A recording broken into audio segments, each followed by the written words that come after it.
Assalamualaikum warahmatullahi wabarakatuh. Ketemu lagi bersama saya Jenti Susita Andela. Di sini saya akan membahas mengenai materi pegadaian. Apa sih itu pegadaian? Pegadaian tersendiri merupakan suatu badan usaha atau organisasi yang bergerak dalam bidang pelayanan jasa, pinjaman uang dengan menggadaikan suatu barang sebagai jaminannya. Nah, nasabah yang ingin mendapatkan uang pinjaman harus menggadaikan barang sebagai jaminan. Baru kemudian pihak penggadaian memberikan uang sebanding dengan nilai jaminan harganya. Nah, tiap pinjaman memiliki jangka waktu tertentu. Nasabah yang meminjam dapat menebus barang tersebut sebelum jangka waktu habis. Jika melewati jangka waktu yang telah ditentukan dari awal, maka barangnya akan hangus. Selanjutnya, apa sih tujuan dari pegadaian? Sifat usaha pegadaian pada prinsipnya yaitu menyediakan pelayanan bagi kemanfaatan umum dan sekaligus memupuk keuntungan berdasarkan prinsip pengolahan. Adapun tujuan dari pegadaian yaitu yang pertama, turut melaksanakan dan menunjang pelaksanaan kebijakan dan program pemerintah di bidang ekonomi dan membangun nasional pada umumnya melalui penyaluran uang pinjaman atas dasar hukum pegadaian. Yang kedua, pencegahan praktik ijayon, penggadaian gelap, riba, dan pinjaman tidak wajar lainnya. Nah, agar tercapai apa yang menjadi tujuannya, pegadaian perlu melakukan upaya strategis, yaitu melakukan penelitian lembaga keuangan baik formal maupun non-formal yang melakukan praktik pelepasan uang, mempunyai tujuan dan misi yang sama dengan pegadaian. Reorientasi pasar.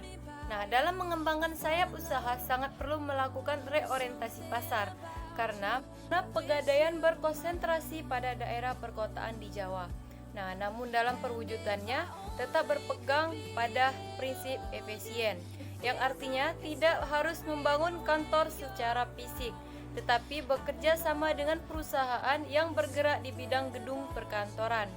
Dengan demikian, waktu dan dana yang dibutuhkan untuk merealisasikan relatif cepat dan kecil. Selanjutnya ada kegiatan pegadaian. Yang pertama yaitu menghimpun dana. Dana yang diperlukan oleh Perum Pegadaian untuk melakukan kegiatan usahanya berasal dari ada pinjaman jangka pendek dari bank, pinjaman pendek dari pihak lainnya seperti utang kepada rekan, utang kepada nasabah, utang pajak, dan masih banyak yang lainnya. Selanjutnya ada penerbitan obligasi. Yang kedua ada penggunaan dana. Dana yang telah berhasil dihimpun kemudian digunakan untuk menandai kegiatan usaha Perum Pegadaian. Yang ketiga ada produk dan jasa Perum Pegadaian. Produk dan jasa yang ditawarkan Perum Pegadaian kepada masyarakat yaitu meliputi ada pemberian pinjaman atas dasar hukum gadai, ada penaksiran nilai barang, ada penitipan barang, dan jasa lainnya.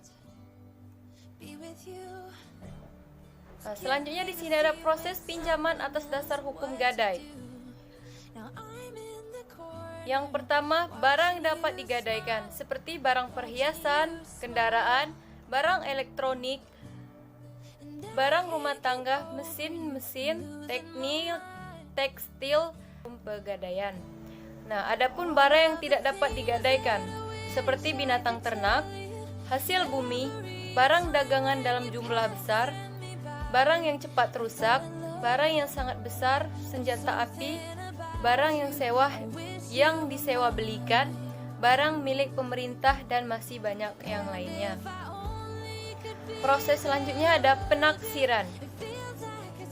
Mengingat besarnya jumlah pinjaman sangat tergantung pada nilai barang yang akan digadaikan, maka barang yang akan diterima dari calon peminjam terlebih dulu harus ditaksir nilainya berapa oleh petugas penaksir. Proses selanjutnya ada pemberian pinjaman.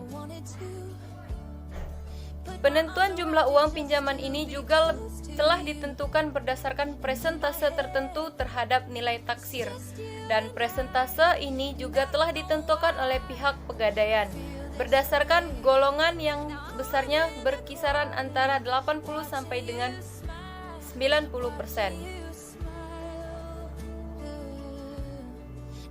Di sini ada pun manfaat dari pegadaian bagi nasabah tersendiri, yaitu ketersediaan dana dengan prosedur yang relatif lebih sederhana dan dalam jangka waktu yang cepat, terutama apabila dibandingkan dengan kredit perbankan. Nah, manfaat bagi Perum Pegadaian sendiri yaitu penghasilan yang bersumber dari sewa modal yang dibayarkan oleh pinjaman dana, pelaksanaan yang bersumber dari ongkos yang dibayarkan oleh nasabah memperoleh jasa tertentu dari Perum Pegadaian. Nah, mungkin itulah materi pegadaian yang bisa saya jelaskan. Sekali lagi terima kasih telah menonton video saya. Wassalamualaikum warahmatullahi wabarakatuh.